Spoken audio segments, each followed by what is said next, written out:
Halo, Assalamualaikum warahmatullahi wabarakatuh. Selamat datang di podcast kelompok 3. Kali ini saya dan teman-teman akan mengangkat topik tentang peradaban dan kebudayaan Islam.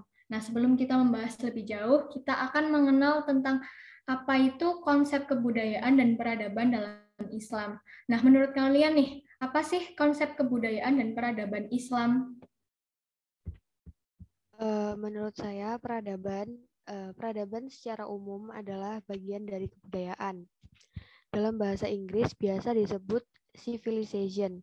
Secara bahasa, peradaban adalah penduduk yang memiliki kemajuan yang lebih baik. Masyarakatnya pemilik kebudayaan tersebut sudah pasti memiliki peradaban yang tinggi. Pengertian lain menyebutkan bahwa peradaban adalah kumpulan seluruh hasil budidaya manusia yang mencakup seluruh aspek kehidupan manusia baik fisik maupun non-fisik. Dalam perspektif agama Islam, sejak diwahyukan kepada Nabi Muhammad SAW, agama Islam terus mengalami perkembangan. Agama Islam turut mendorong timbulnya suatu kebudayaan. Kebudayaan yang ditimbulkan oleh perkembangan Islam yang dinamakan peradaban Islam. Cukup dari saya, sekian.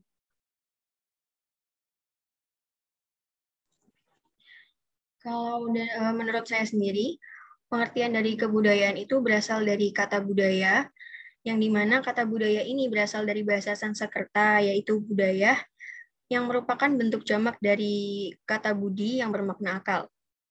Jadi budaya adalah segala hal yang bersangkutan dengan akal. Selain itu, kata budaya juga berarti budi dan daya, atau daya dari budi. Jadi budaya adalah segala daya dari budi, yakni cipta, rasa, dan karsa. Saya mengambil salah satu contoh pengertian kebudayaan dari seorang ahli yang bernama Suryono Sukanto, yang dimana beliau menyebutkan bahwa kebudayaan adalah kompleks yang mencakup pengetahuan, kepercayaan, kesenian, moral, hukum, adat, dan kebiasaan-kebiasaan yang dilakukan oleh sekumpulan anggota masyarakat. Dalam perspektif ajaran Islam sendiri, istilah budaya atau kebudayaan disebut dengan adab. Islam telah menggariskan adab-adab Islami yang mengatur etika dan norma-norma untuk pemeluknya. Adab-adab Islami ini sudah meliputi seluruh aspek kehidupan manusia yang di dalamnya tidak hanya sekedar mengatur satu sisi kehidupan manusia, tetapi juga seluruh aspek kehidupan yang tidak luput dari aturan-aturannya. Islam datang untuk mengatur dan membimbing masyarakat menuju kepada kehidupan yang lebih baik dan seimbang.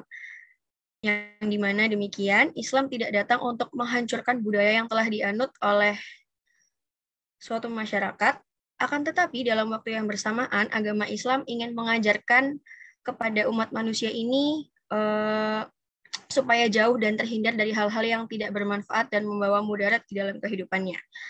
Sehingga Islam perlu meluruskan dan membimbing kebudayaan yang berkembang di masyarakat menuju kebudayaan yang beradab dan berkemajuan serta mempertinggi derajat kemanusiaan.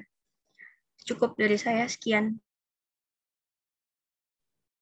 Menurut saya, antara kebudayaan dan peradaban Islam itu memiliki hubungan yang sangat erat ya. Kebudayaan itu merupakan hasil cipta, rasa, dan karsa manusia, sedangkan peradaban sendiri itu bercirikan dengan ilmu pengetahuan, teknologi, serta seni yang merupakan hasil dari kebudayaan dari masyarakat itu sendiri. Sehingga dari adanya kebudayaan itu tadi, yang memiliki ilmu pengetahuan, teknologi itu akan menciptakan suatu kemajuan peradaban Islam. Seperti itu. Oke, nah tadi kan udah disimpulin sama Devita kalau peradaban sama kebudayaan tuh kan saling berhubungan. Dan bisa kita ambil contoh di sini tuh kita lihat pada bidang sosial yang contohnya masyarakatnya mulai heterogen. Di bidang ekonomi kalau contohnya tuh dibangun berbagai macam bentuk kanal dan juga bendungan. Nah, yang paling sering kita jumpai di kehidupan sehari-hari kita nih ada di bidang politik, yaitu dibentuknya sistem pemerintahan dan birokrasi modern. Nah, menurut kalian sendiri tuh apa sih ciri-ciri kebudayaan dan peradaban Islam? Baik, mengenai ciri kebudayaan Islam, menurut pendapat saya didukung oleh beberapa pendapat yang lain di kalangan para sarjana tentang hubungan antara agama dan kebudayaan. Pertama, pendapat yang mengatakan bahwa semua agama merupakan unsur, elemen, atau bagian dari kebudayaan. Kedua, pendapat yang menyatakan bahwa agama wahyu, revealed religions, bukan merupakan bagian dari kebudayaan. Ketiga, pendapat yang mengatakan bahwa agama bukan wahyu, non-revealed religions, merupakan bagian dari kebudayaan. Keempat, pendapat yang menyatakan bahwa agama Islam dan kebudayaan Islam merupakan bagian dari din Islam. Agama Islam dan kebudayaan Islam merupakan bagian dari din Islam. Pola pemikiran ini dianut secara ketat dan dipopulerkan secara luas oleh Sidi Ghazalba yang dikenal sebagai pemikir kebudayaan Islam di era tahun 1970-an. Jadi kebudayaan Islam sebagai hasil cipta, kreasi, dan karya Muslim bukan merupakan elemen atau unsur yang ikut membentuk ajaran din Islam. Sama sekali tidak ada elemen atau unsur akli kebudayaan Islam dalam ajaran din Islam. Produk akal orang-orang Islam, kebudayaan Islam, tidak ikut membentuk ajaran din Islam. Kebudayaan di dunia ini dapat diklasifikasi menjadi dua, yaitu kebudayaan agama dan kebudayaan sekuler. Kebudayaan agama adalah kebudayaan yang diciptakan oleh suatu komunitas agama yang bersumber dari ajaran dan nilai-nilai agamanya, seperti kebudayaan Islam itu sendiri. Prinsip dan nilai kebudayaan Islam sebagai kebudayaan yang bersumber dari ajaran agama wahyu, kebudayaan Islam adalah kebudayaan yang diciptakan oleh umat Islam yang bersumber dari ajaran dan nilai-nilai Islam dalam suatu ruang dan waktu.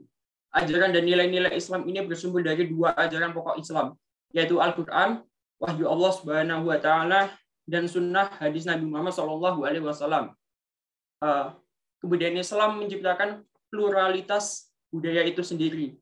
Kebudayaan Islam adalah keragaman dan kesatuan itu sendiri. Dan kebudayaan Islam ini mempunyai suatu ciri khusus, yaitu sebagai manusia sebagai khalifah Tuhan di muka bumi ini. Sekian pendapat saya mengenai ciri kebudayaan Islam. Terima kasih. Menurut saya dari ciri-ciri peradaban Islam, yang pertama adalah peradaban itu lahir dengan didasari oleh spirit sumber ajaran Islam, yaitu Al-Quran dan Al-Hadis. Maka segala hasil peradaban umat manusia yang lahirnya didorong oleh spirit sumber ajaran Islam, meskipun dia dimunculkan oleh orang non-Islam dan berada di luar wilayah Islam, tetap disebut sebagai peradaban Islam.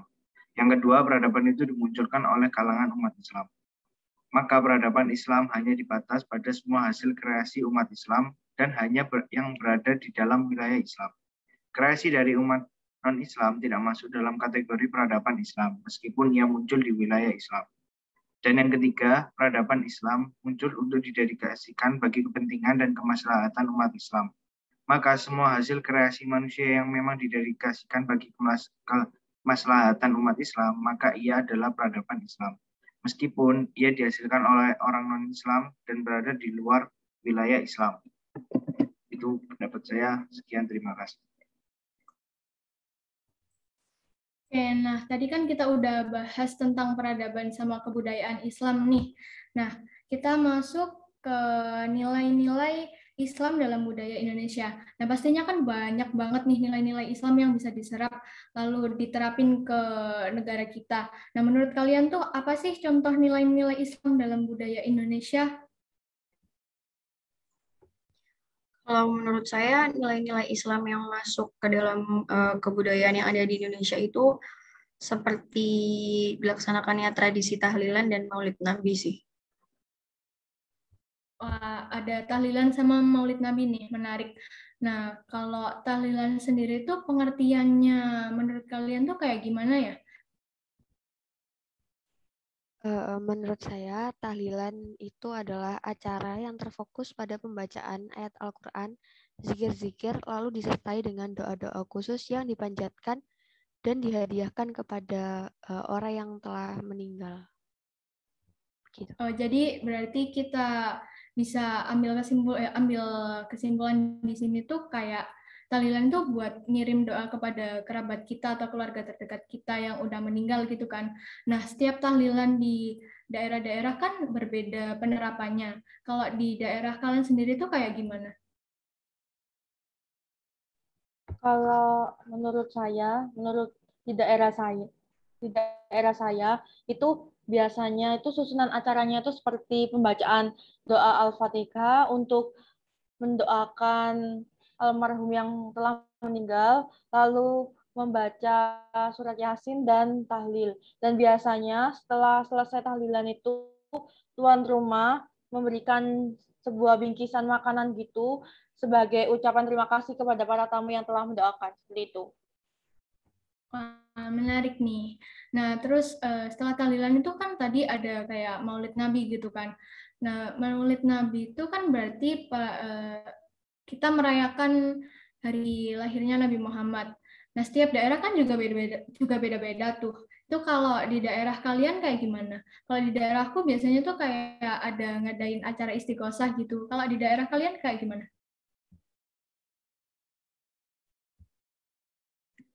Kalau di daerahku sih nggak ngadain maulid, mungkin karena dari sejarahnya ya. Kalau dari sejarahnya itu adanya maulid karena dari kaum Syiah dari Mesir, itu mereka dulu melihat kenapa kerajaan Romawi mengadakan maulid tentang Nabi Isa. Akhirnya mereka munculkan maulid terhadap untuk kaum Syiah. Nah itu sampai sekarang berkembang hingga sekarang terjadinya maulid Nabi Muhammad. Ya, karena itu sih. Oke, biasanya juga ngadain istighosah gitu nggak? Atau apa aja acara kayak tumpengan gitu?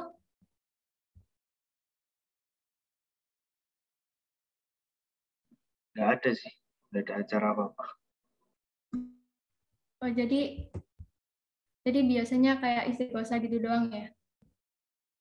Jadi kita bisa ambil kesimpulan di sini kalau maulid tuh biasanya di berbagai daerah ada yang ngadain kayak tumpengan gitu buat syukuran hari lahirnya Nabi Muhammad sama acara istighosah. Nah, sebelum kita masuk nih, tadi kan tahlilan ya. Tahlilan tuh ada pro kontra nih di Indonesia karena beberapa daerah tuh ada yang nggak ngelakuin tradisi tahlilan tersebut. Nah, di daerah kalian tuh ada yang kalian tuh sendiri ngelakuin nggak sih acara tahlilan tersebut? Saya mau berpendapat kalau di daerah saya itu biasanya mengadakan tahlilan ya, karena tujuan dari tahlilan itu juga baik untuk mendoakan orang yang telah meninggal, sekaligus juga untuk menyambung tali silaturahmi antar tetangga juga, kayak gitu.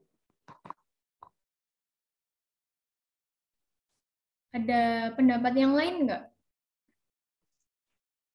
Kalau menurut saya sendiri, sebenarnya tahlilan ini tidak perlu dilakukan ya, karena kalau menurut saya, tahlilan itu tidak ada tuntunannya dalam ajaran Islam. Memang terdapat perbedaan pendapat di kalangan para ulama terkait tradisi tahlilan ini. Namun saya pribadi memandang tahlilan, khususnya tahlilan untuk orang yang meninggal dunia itu sebagai bid'ah yang harus ditinggalkan. Karena menurut saya esensi pokok dari tahlilan orang yang meninggal dunia ini maksud saya pribadi memandang tahlilan orang yang meninggal dunia sebagai bid'ah yang harus ditinggalkan karena esensi pokok tahlilan terhadap orang yang meninggal dunia sebagai perbuatan bid'ah ini bukan terletak pada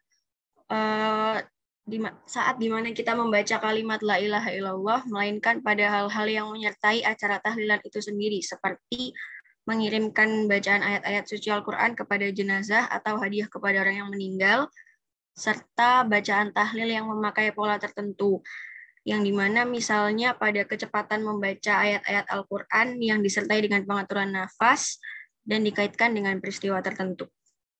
Sekian dari saya. Menarik nih, berarti ada satu yang melakukan tahlilan, ada satu yang menurutnya tahlilan itu nggak perlu dilakukan ya, gitu ya Jasmine ya.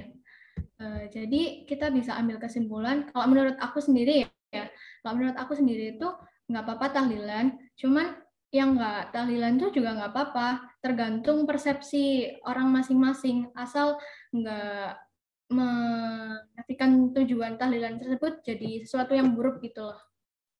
Itu ya. Kalau kalian ada tambahan, boleh kok ditambahin.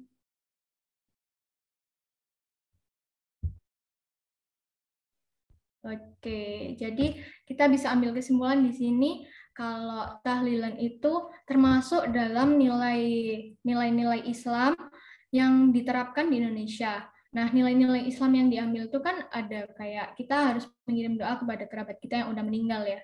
Dan itu suatu yang menjadi pro kontra di sini karena ada yang melakukan, ada yang tidak melakukan. Tapi itu sendiri tuh tergantung terhadap persepsi orang masing-masing. Oke. Jadi sekian pembahasan kita kali ini. Makasih yang udah mendengarkan. Wassalamualaikum warahmatullahi wabarakatuh. Waalaikumsalam Waalaikumsalam warahmatullahi wabarakatuh.